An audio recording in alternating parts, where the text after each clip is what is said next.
আমাদের 3টা আসন, এখানে 3টা আসন পরিচালনার জন্য 3জন পরিচালক উনি বানিয়ে দিয়েছেন। এই পরিচালকগণই মূলত আমাদের নির্বাচন 3টা আসন পরিচালনা করছেন। উনি ওভারঅল তদারকি করেন।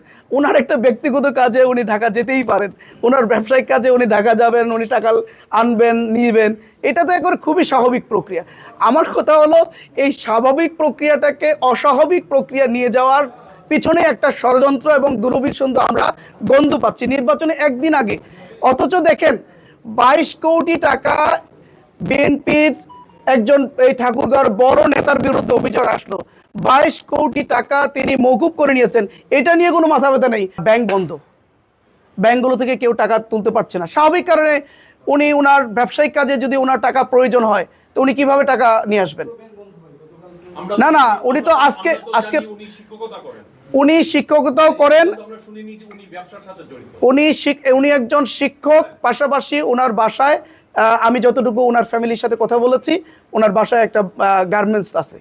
আমি ওনার ফ্যামিলির কাছ থেকে জেনেছি গার্মেন্টস আছে। হ্যাঁ, ঠাকুরের বাসায় গার্মেন্টস আছে।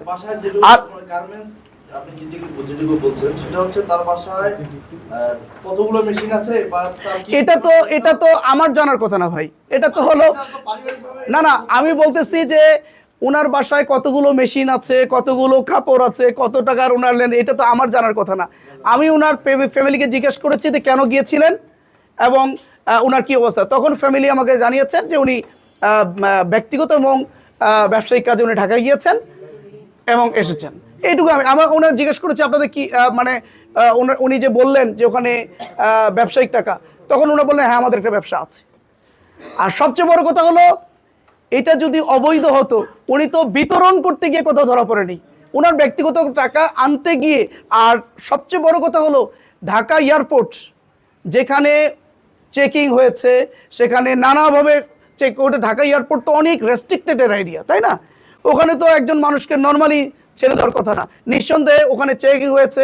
আমি যতটুকু জানতে পেরেছি এখানে যে ওখানকার দায়িত্বরত যারা আইনশৃঙ্খলা বাহিনী তারা এটাকে লিগালিটি দিয়ে ওনাকে ওখান থেকে মানে ছেড়ে দিয়েছেন। ওখান থেকে উনি ঠিকই যথারীতি সৈয়দপুরে আসছেন।